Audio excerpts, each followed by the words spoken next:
Hey everybody, and welcome back to the channel. Today I thought we would we would have the inaugural episode of a new series.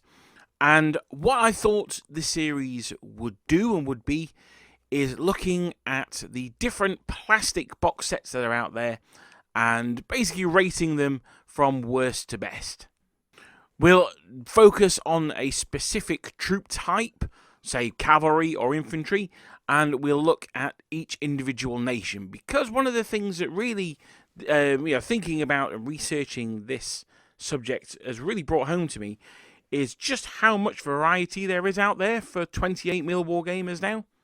Back in the early days, I was there, Gandalf, 3,000 years ago. When, when the plastics first started coming out, we obviously had a very limited range there, as they were new, they were novel.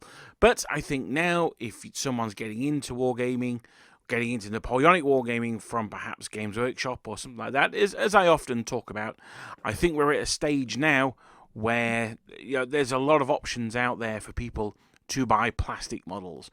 And the reason why I think plastic models are so good, there are people, die-hard metalists out there, metalheads, and that's absolutely fine. I think there are some fantastic metal models out there. I quite enjoy them as well.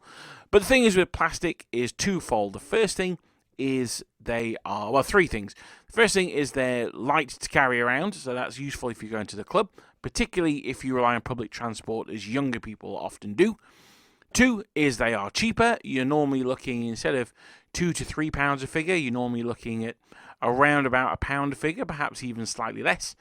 And three, they are easy to get hold of. There are a lot of friendly local game stores out there that will stock the plastic sets that won't have access to the metal blisters.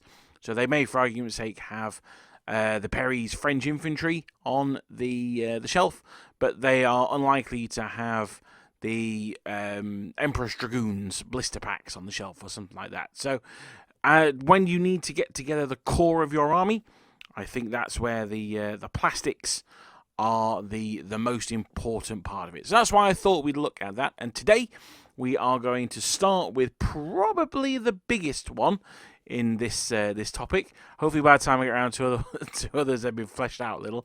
But we're going to go for the biggest subject of all, les polieux, as they would later be called, the building block of Le Reine de Champ de Bataille. We are going to look at the French infantry. Now, looking around at the options, there are three companies that do multiple sets each of French infantry. They are, the three companies are Warlord, the Perrys, and Victrix. And between them, they do 10 sets of French infantry. So we're going to be ranking them from 10, the worst, to 1, the best. Now, obviously, it can be the case that you are only interested in a specific period of the Napoleon Wars, or you want to recreate the armies of a specific battle, in which case you may only have one choice. That one's going to be the best one for you.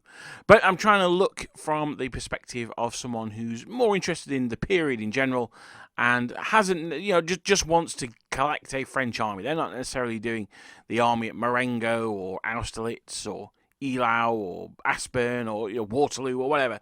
They're just looking to collect a specific French, a generic French army they can use to battle their buddies down the club or at home. They're British or they're Austrians or Russians or whatever. Now, that said, competition for a certain set might affect where you are on the table, but that sounds a little bit confusing. Don't worry, I'll explain it when we get to the ranking. So let us start off with the first of the sets, so the lowest ranking, the one that I would rate at number 10, and that is it's an interesting one. This one, we'll get into it in a second.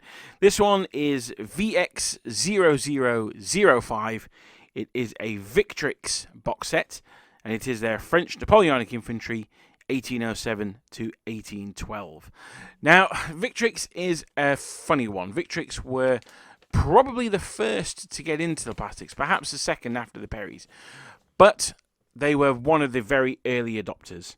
And I think with their stuff, you have a definite change. You have a cut-off set, and that is the Imperial Guard. We will be discussing the Imperial Guard in this video.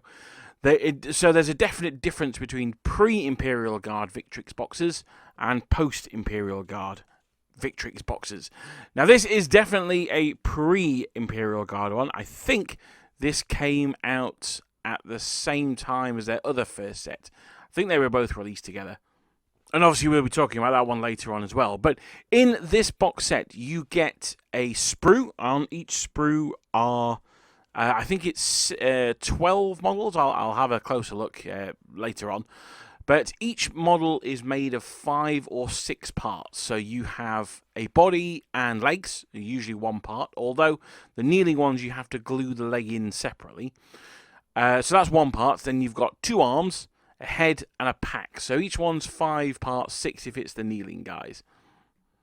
And the problem is with these, they are very fiddly as well. So if you are trying to connect up, say you're doing a musket firing model, well, you have to glue the arm, the left arm, the one that's supporting the musket on.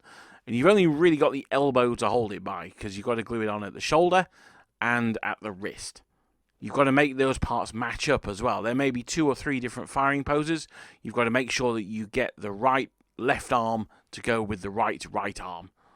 Of particular note to find it difficult to make are the ones who are at port. So that's when you're advancing with the musket held out in front of you.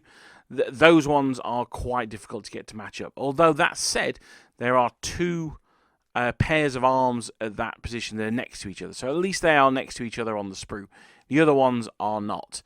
Now, another reason why they are so low on this list is it's a bit of a twofer. So the original models, the old ones, were made out of a weird plastic. It's almost like it's almost like toffee. It feels like that sounds weird, but it's that sort of very smooth, yellowy brown thing. It's very weird. It does not take plastic glue very well at all.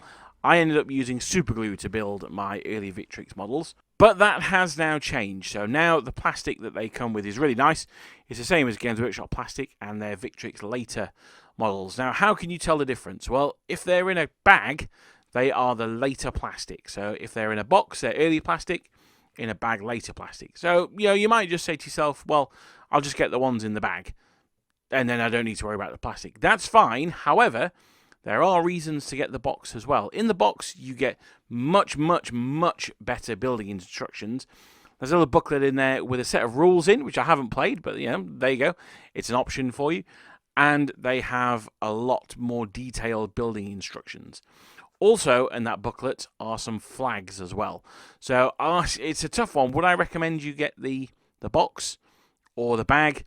It's up to you. The box is going to be more difficult to put together, but you get the little extras in there. The bag, you're going to have almost no instruction whatsoever, but the plastic is going to be better. The other possibility with the plastics from the bag is the molds are now very, very old. There are some horrendous flash lines on them.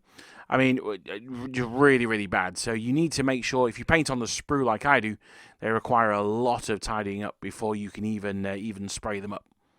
But I don't just want a bag on the set. It is still, it's still worth getting, but I don't think it's as worth getting as other models from that era. So that's why it's in number 10. The positives are you get a drum per sprue or per other sprue. So you get 4 drums in the set. You also get 4 eagles. So if you want to do well, the time period is when every battalion would have an eagle. So that's quite handy as well.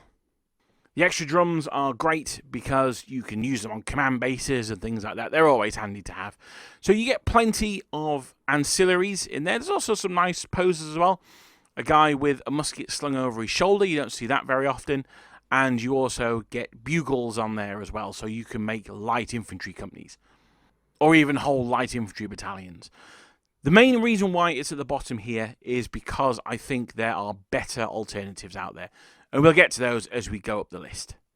So we go to the second worst box set out there, and we're going to a different manufacturer. I've done bagging on Victrix for now, and we are going to the box that is just simply called Napoleonic French Line Infantry, and it's by Warlord Games.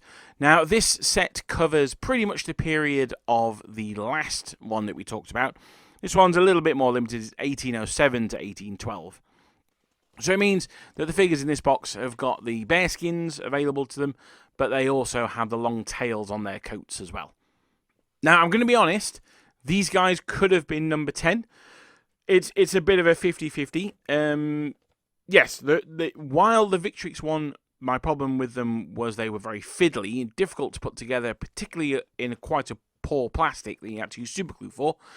The Warlord French Infantry, they suffer the absolute opposite problem, and that is there is no customization on them at all, really.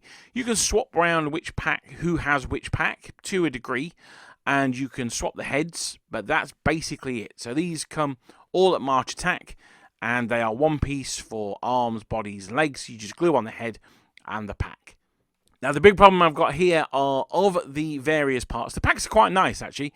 You get like one's got like a string of onions hanging off his pack. The other one's got some spare shoes. And, I should say the Victrix packs are lovely as well. So the packs are quite nice, but the heads are absolutely dreadful. I mean, they really are poor. If I remember, I'll get a picture up of the Grenadier head on here. It's it's absolutely dire. Even the studio painted version is poor. Now, as with the Victrix models, they are a very early set. So it does suffer from that. But one of the other big problems is not only is the bearskin head pretty poor, it is the only bearskin head you get on the sprue as well. So you do get Shakos with the tall plume, which you can use as Grenadiers. But let's be honest, if you've got an option of using a bearskin, you're going to use a bearskin. Hell, I use bearskins when there isn't really the option to use them, because they're awesome. So that's a big problem. You've only got one Grenadier head on there. So if you're doing a battalion of 36 figures, you're going to have 6 guys with the same head. Now, there is a bear head in there and one with the bonnet de police in there, so you could have those in there as well. But again, you're taking away from the guys with the bearskins, and why on earth would you want to do that? Now, the reason why I decided to put this set slightly above the Victrix ones, well, I should say another negative, is there is no command. Now, this is going to be an ongoing problem with the Victrix, the Warlord models, is they all have metal commands. Now, I have semi-factored these in to where I place, if I would recommend buying these boxes or not. The metal command for this box is not great. It's not terrible, but it's not great. But you do get other extras in the box. You do get a nice, so again, unlike the new Victrix stuff, you do get a little booklet in there, and that's got a little bit of information on there. It's got some flags in there as well. It's just it's actually just a one-side slip of paper. It doesn't contain any building instructions, but it is literally just you glue a head, you glue a pack on, so you don't need the building instructions here. They are a lot less fiddly than the Victrix, and they are all made out of decent plastic. Also on that sheet, that slip of paper you get in there, you get some flags. So while the metal command is a massive pain in the arse, the figures do not, the heads are just dreadful. If you can get hold of them cheap, then I would recommend going for them, but only if you can get them cheap. And I'm talking £1 a sprue, maybe even less. If you can get them for that price, absolutely fill your boots. They're great for that. But I certainly wouldn't pay any more than that for them.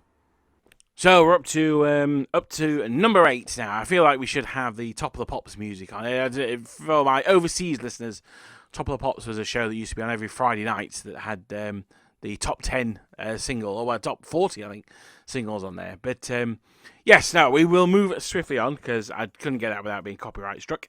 And for number 8, we go back to Victrix. Oh dear. And I feel quite bad about this one because this is going to be a very weird one. It's going to need me to explain why it's so low, because it's also one of the sets I recommend people buy the most, and that is VX0016 Napoleon's Middle Guard. Now, as I say, this is going to be a bit of a funny one, and I'm sure there's a few raised eyebrows out there in Napoleonic Wargamer land, because if you've been listening to this channel for a while, you'll know that that is a box that I really recommend people pick up. It suffers from some of the same issues that the French Infantry did, in that it comes in a bag. Again, you can get boxed versions, but if you get the one that comes in the bag, then you don't get any instructions, you don't get any flags or bases or anything like that. So that's the first thing straight off the bat. No bases, no flags. Do not like. However, And this is where the change came that I said earlier on. There was a difference between their pre-Imperial Guard and their Imperial Guard and later sprues.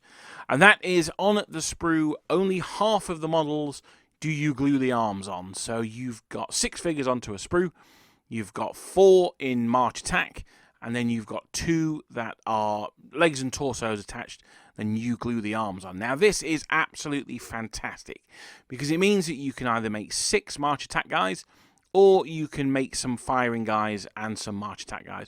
Or maybe even have the guys in the rear ranks with their arms at upright, and the ones at the front with them at port, pointing forward, advancing. So this was a massive leap forward. Really, really good. Can't fault it at all. They didn't have the weird toffee plastic that the earlier models had. These were all done in like high quality Games Workshop style plastic. I'm sure it's got a name. I don't know what it is off the top of my head. So why is it so low on my list? Well, the contents of the box you get. Let's say you get the box. So you get the flags in there. Happy days. Great. You've got half decent instructions in there. Fantastic. Loving it so far. The problem is, when you take the sprues out, you've got 2 sprues of their Old Guard Grenadiers, 2 sprues of their Old Guard Chasseurs. So each one of those sprue has 15 models on, including 3 commands. So that's a problem straight off the bat, is that it says you get 60 models in the box, but you get 4 command groups in there. You're unlikely to need all 4, and if you want battalions of 30, well, you're going to end up with spare command groups. On the other hand, if you want battalions of 24, then you're absolutely laughing, because you've got 3 command groups and you can make 3 battalions out of that. Now, when I say they are the Chasseurs and the Grenadier sprues, I mean literally they are the sprues that you get in those boxes. So if you buy a box of Old Guard Grenadiers, you get 4 of that type of sprue. So you get half and half. They're in their greatcoats, so the uniforms are the same. It doesn't really matter. The Old Guard kept their tailcoats after the Bardin reforms, so that would be different if they weren't in their coats, but they are, so it doesn't really matter. That's a bit of a shame, I think. If you're going to have the Guard, they should be out and proud, I think.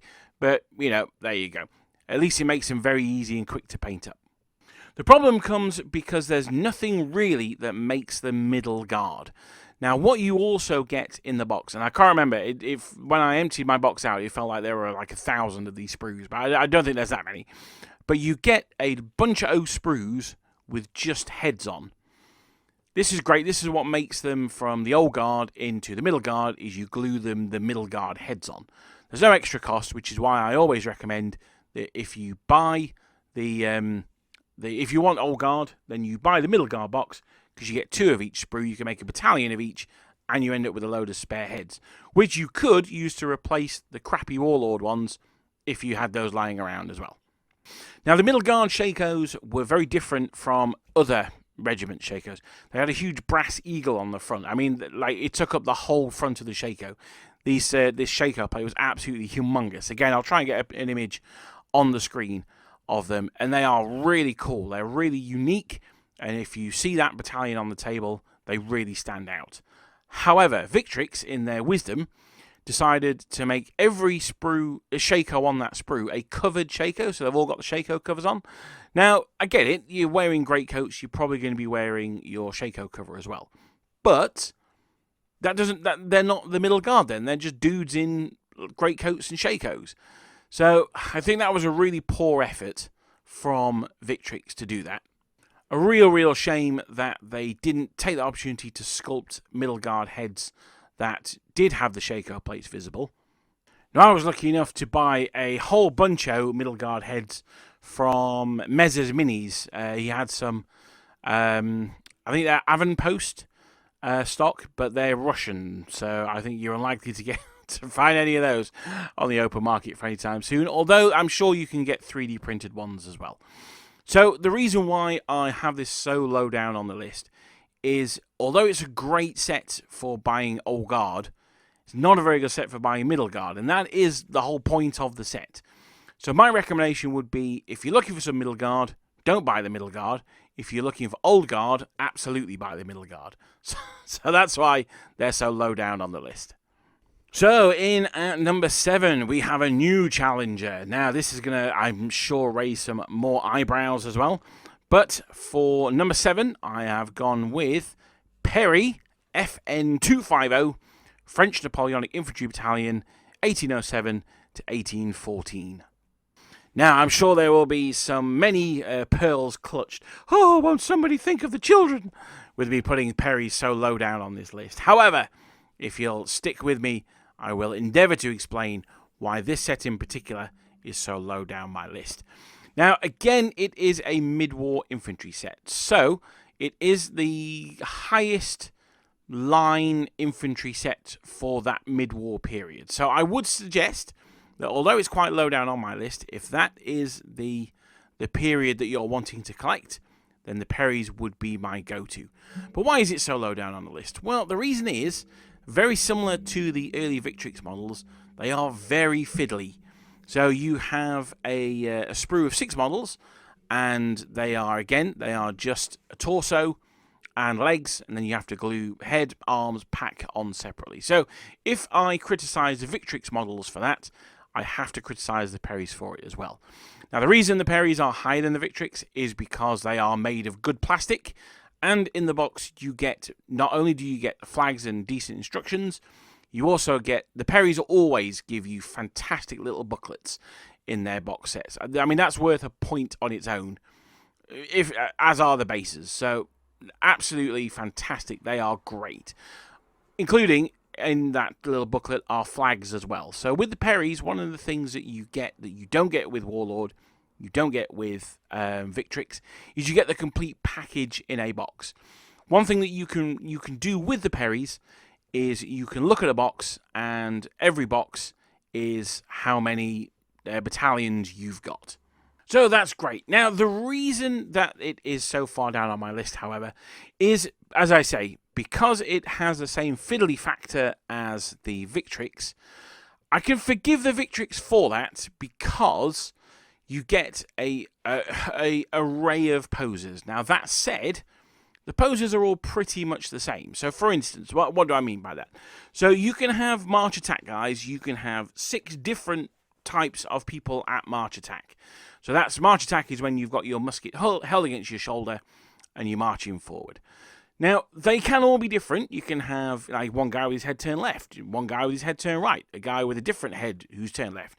His musket is at 85 degrees to the ground. The other one's is at 18.8 degrees to the ground, or whatever. So you can get quite a lot of subtle variation in there. However, they're all basically the same at the end of the day. When you've got 36 of them on the table, all that time and effort that you've put in to make them sure they're all looking the right way and all that stuff, I love doing that, but even I know when they're on the table, literally no one cares. So when you zoom in and look at them close up, it looks like, they look good then, but they're fiddly, not for the sake of being fiddly, but they're fiddly without the full benefits that models being fiddly could give you. There's no option, for instance, for firing troops. They are all marching, so there's no option for even running troops or anything like that. So that's why the Infantry Battalion box set is so low down on my list. Now, that said, you do get 2 sprues of another box. We'll come to that further up, because I rate that much more highly.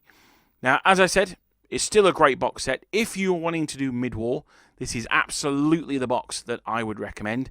It says 1807 to 1814, and the reason why you can get away with it, using it for that long, is, as with any other mid-war boxes, you can use them in Spain.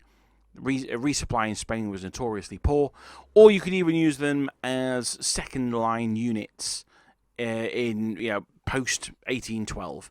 So, or just use them anyway. But that's why they are in 6th place, so just under halfway. But I would suggest, if you want to go mid-war, then these are the guys for you. So, in at number 6 is Victrix's French Napoleonic Infantry, 1804 to 1807. Now, these guys came out at the same time as our 10th placed mid-war infantry. But why do these guys get a higher result? Well, it's purely because there is no competition for them. While there is quite heavy competition on mid-war, these are the only plastic sets that you can buy where the line troopers are wearing bicorns. Now, it does say 1804. These guys have formed the core of my Napoleon in Egypt campaign. I haven't really started painting it yet, but the boxes are there. That's what they're going to be. These guys wore the bicorn. You can use them from 1800, 1797 onwards. Now, their uniform did change. I'm not going to say it didn't, but not in a way that you would really know. So these guys, they score highly, despite being as fiddly as the mid-war. The instructions just as poor, unless you can find yourself a box of them, and so on and so forth. Now, one of the things that they have over the mid-war, and this is either a positive or a negative, it depends how you want to look at it, is their faces are very caricatured.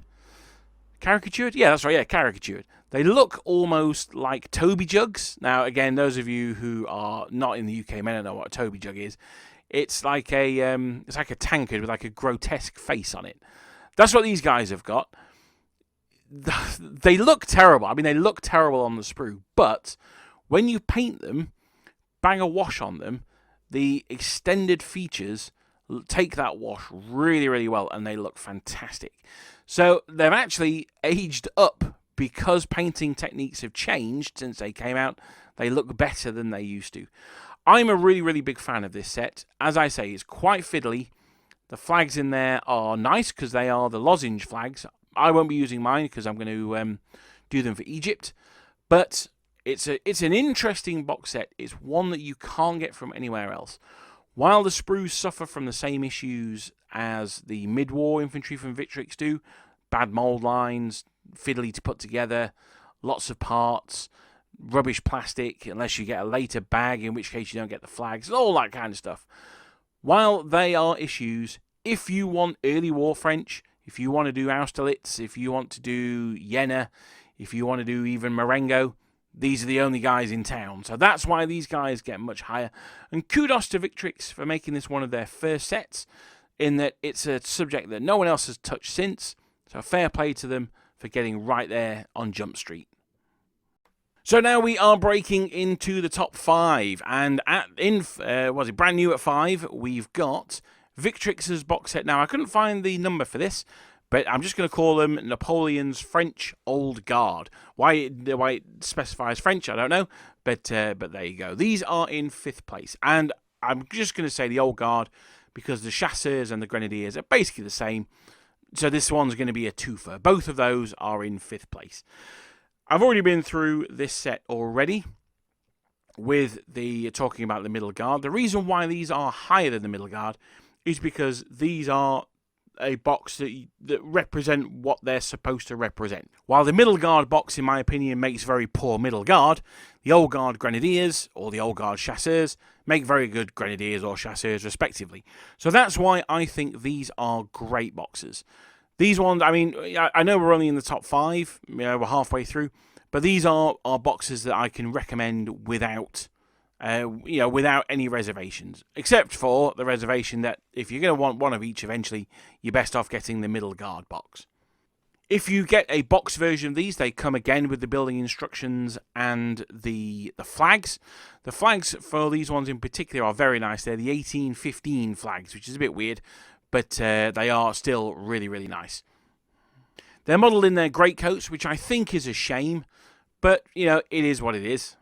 And one thing that I didn't say with the Middle Guard, so I'm going to say it here, is these guys are compatible with the old Guard artillery sprues as well. So if you want your Old Guard artillery in greatcoats, then you can swap them in and out here. There's also some nice alternative officer parts as well. You can give them bicorns and things like that if you want to as well. So that is something that I should have mentioned earlier on, is they are interchangeable with the artillery. Now, I've not done the artillery here because we're looking specifically at French infantry. But again, the Victrix artillery, definitely a set I would look at. In fact, for me, again, a complete no-brainer. Absolutely pick those up. But we're not talking about them. We are talking about the Old Guard. What do I like about this set is you get 15 models per sprue. That does, however, include a command sprue. So technically, you are getting, quick maths, never good, 48 line, as it were, or grenadiers or chasseurs, and then 12 command figures, which is a little bit excessive. You can probably get away with making 2 battalions and perhaps even a regimental headquarters on a separate base with that one. Again, you get the mega numbers of drums and eagles and all that kind of good stuff. So that's why I would have their the old guard in at number 5. One thing I did, so this is where the 2 comes from, is I bought a box of each, and that allowed me to get enough non-march attack guys to get a battalion firing as well. So I think it's my chasseurs that are firing. So again, if you're going to get them, I would recommend the middle guard, but as a box that does what it says on the tin, I think Victrix, Napoleons, French old guard, either or, both really, really good sets. And just quickly to close out on this one, the officers are... I remembered one of the officers being nice and the other one being terrible. So I had a look at the sprues again, and they're both really nice. So, yeah, we're getting into the period of would recommend, just in this case, don't buy them as the individual boxes unless you want 2 battalions of grenadiers specifically. Try and get the middle guard boxes if you can. If it's a choice between getting a box of the French old guard or a bag of the middle guard, I'd go for the box of the old guard because you get the flags in there as well.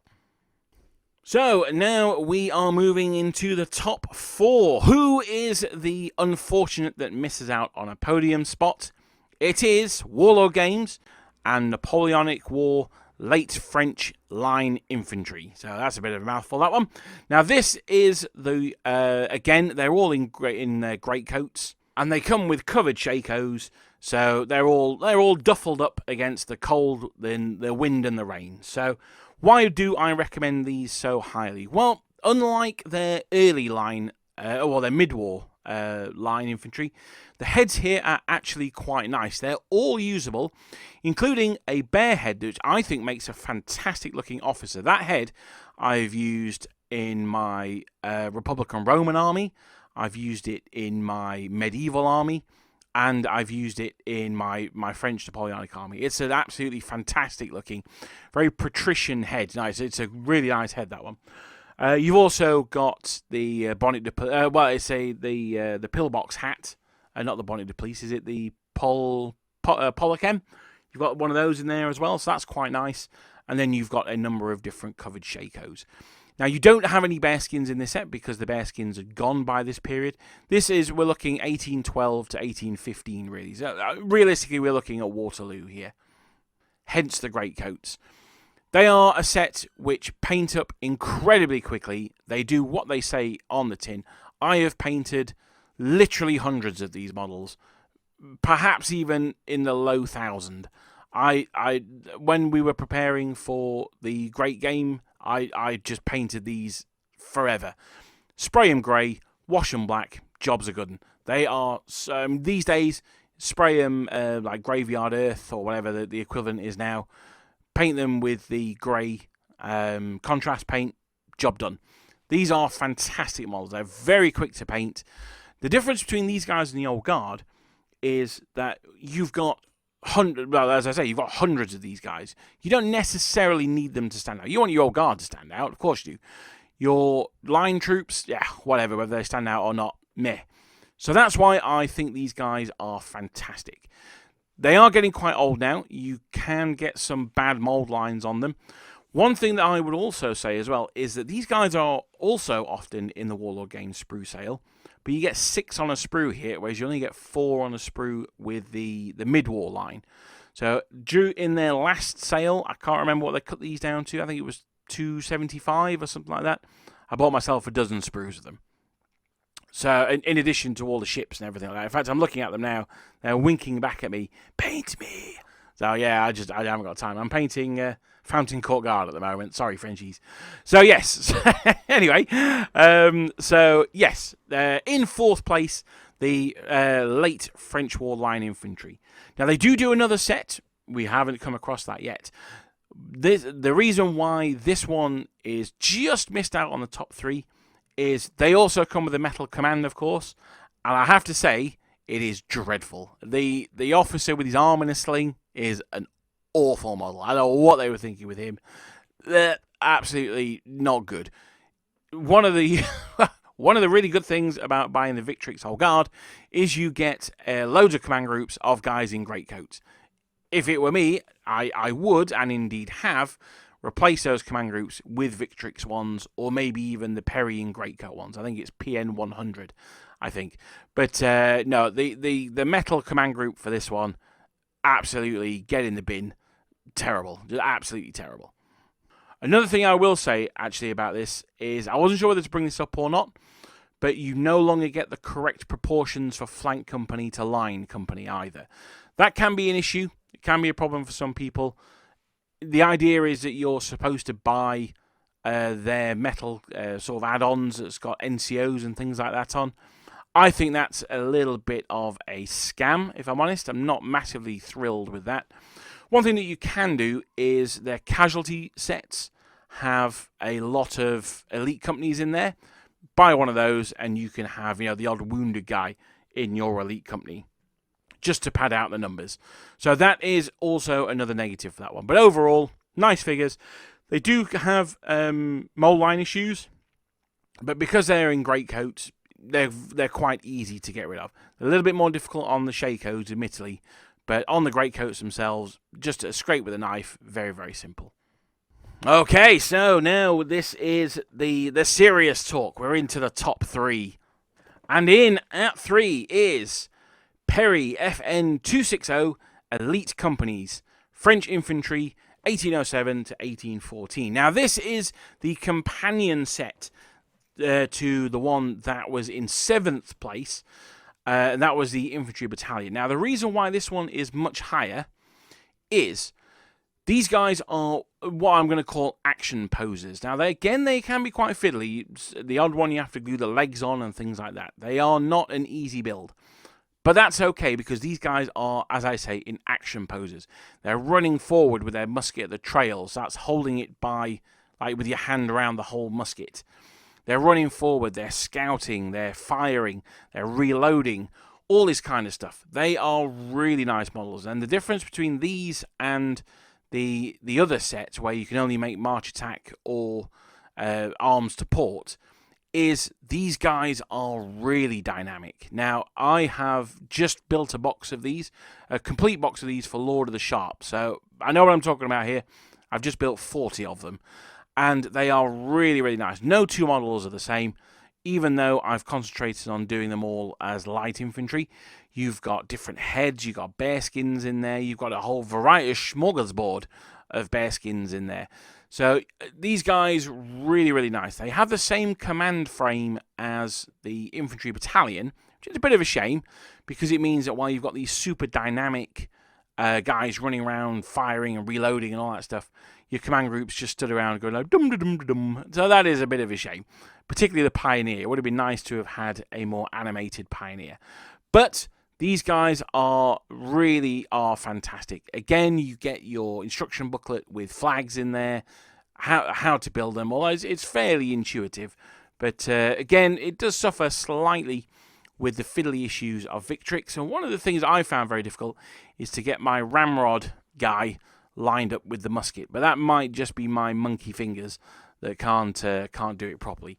But these guys, really, really nice. If you want to play something like Sharp Practice or Lord of the Sharp, just something that's a skirmish game, or even something like the Silver Bayonet, this is absolutely the box to go for. You have a box there of individual figures that you can build in a multitude of different ways. Again, of course, you can kit bash with the Perry FN 250, the French Infantry Battalion, and even other things like Hussars and things like that. I've given a couple of mine Colpacks from the Hussars. It doesn't look great, but you can get away with it. Really, really nice. The only problem I've got with them is they are a little bit fiddly, as previously mentioned, and secondly, there's no light infantry in there. They are all lined. They've got the full trousers on. They don't have the Hussar cut boots and breeches, which is what I would have liked to have seen, but you can't have everything, can you? In the box, you also get 2 sprues of guys either marching or at port. they're not massively useful. But something that I've said before now is I've started envisaging skirmishing units as being a core cluster around the colours, the regimental or battalion command, and then everyone else is skirmishing. So it lets you do that. It lets you have maybe 8 or 12 guys formed up, and then the rest of the unit can skirmish out there like that. So that is my number 3, Perry FN 260. Elite Companies French Infantry, mid-war, 1807 to 1814. Absolutely fantastic. Great stuff. Also, with them, you get individual round bases for them. So that's fantastic as well. So now we are into the top 2. I'm sure there are some of you who are mentally going through a checklist in your mind of the sets that I've not gone through yet. There are only 2 remaining, and the one that misses out on claiming the crown is Napoleonic late war French light infantry from Warlord. Now these guys are the exact same models that you get in the 4th place one, the Warlord late French infantry, but they have a different command. In this case, they have a nice command, whereas the line infantry one is absolutely dreadful. The commander in this one does have the hussar boots on and breeches, and he's got like a cloak, he's drawing his sword. They are absolutely gorgeous. This is a really, really nice set.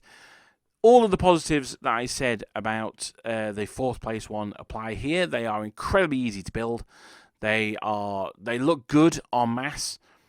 They're very easy to paint. They're just a great set. Now I do have one negative for them though, and that is because they've got their greatcoats on. It's very difficult to tell that they're light infantry.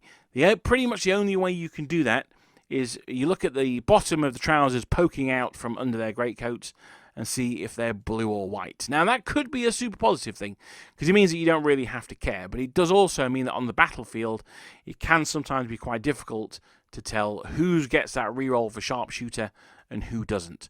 So just bear that in mind. It can be quite confusing. Something that I have seen someone do is they have the tricolour for all their line infantry regiments, and they use the diamond one for their light infantry. So that is doable, but that would drive me bananas. I wouldn't be able to do that. But that is certainly a good indicator of how you can tell the difference between line and light. But in number 2, with their fantastic ease of building, fantastic ease to paint, when you need hundreds of them, it is French late war light infantry, and they get this 2nd spot because they have a really, really nice command group. So we come to it. There is only one set left. What's it going to be? Which one is going to be the king of the castle? Well, let's go through the top 10 already. I'm burying the lead desperately here. In 10th place, we had Victrix's French Napoleonic Infantry 1807 to 1812. In 9th place, we had Warlord Games' Napoleonic French Line Infantry. I just got images of that grenadier's head in my face there. Harsh. In 8th place, we went back to Victrix with their Middle Guard set, which is great for everything that's not Middle Guard. In 7th place, we had FN 250 from the Perrys, French Napoleonic Infantry Battalion 1807 to 1814. Now, here's a bit of a glance behind the curtain. I'd completely forgotten to talk about this one. So hopefully, due to the power of editing, I have gone back and inserted this. But in 6th place, hopefully you won't have known this. In 6th place, we have Victrix French Napoleonic Infantry 1804 to 1807. Oops. In 5th place, we have Napoleon's French Old Guard, also from Victrix. In 4th place, we have Napoleonic War Late French Line Infantry from Warlord and its horrendous command group. In 3rd place, we have FN 260 Elite Companies French Infantry 1807 to 14 by Perry Miniatures. In 2nd place, we had Napoleonic War Late French Light Infantry from Warlord, which is the same as the 4th place one, but with a decent command group. So that only leaves number 1, FN 100, the plastic French Napoleonic Infantry, the absolute OG of Napoleonic plastics, and still yet to be beaten. Now, this is a big claim, but I feel it's one that I can back up. In the box, you get 42 figures. That is a battalion of 36 plus 6 skirmishers. Now, the skirmishers can only be built one of two ways. There's either a guy firing or there's a guy moving.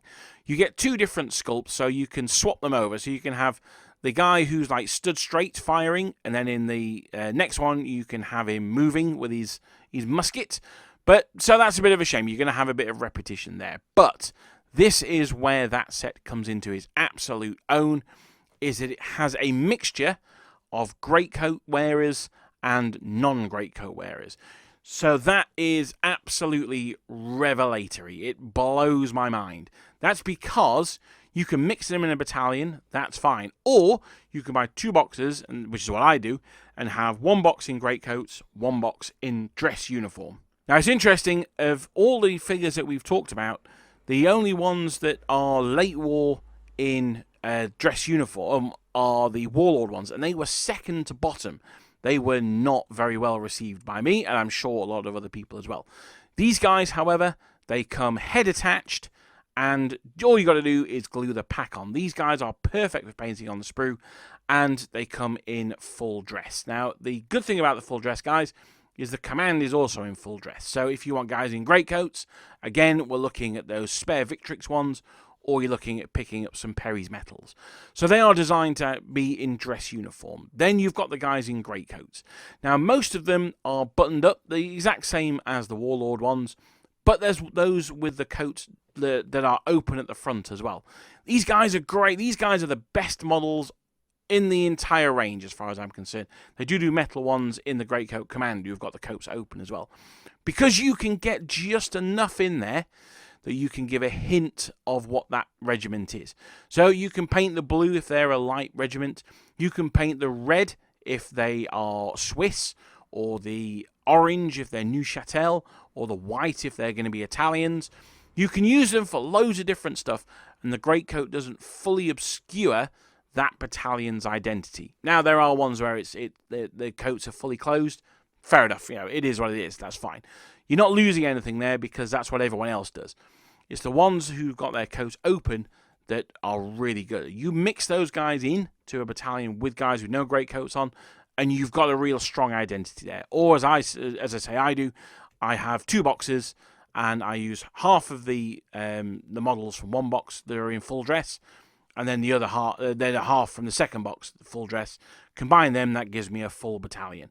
Something that you can do, and I've seen people do, is the first battalion are the guys in full dress. Second and subsequent battalions are guys in greatcoats. That's a really cool way of doing it.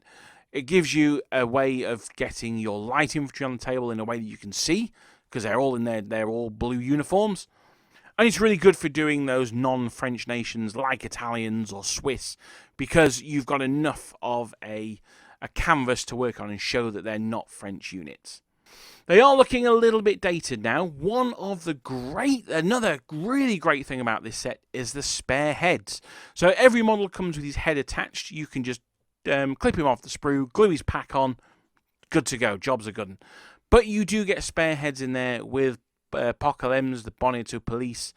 I think you might get a bear head or 2 in there as well. So you can really customize the models as well. So for instance, the pill, it's like a pillbox hat. I think it's called Apocalypse. It's like a little chef's hat. I did my Swiss battalion in greatcoat. So again, I bought 2 boxes.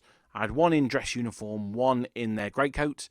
I cut all the heads off of the greatcoat guys, glued the little chef's hats on, because they were painted red with the facing colour on, so you can see from those hats that they're not a French battalion, they are in fact a Swiss battalion. I think I did mine as the 4th.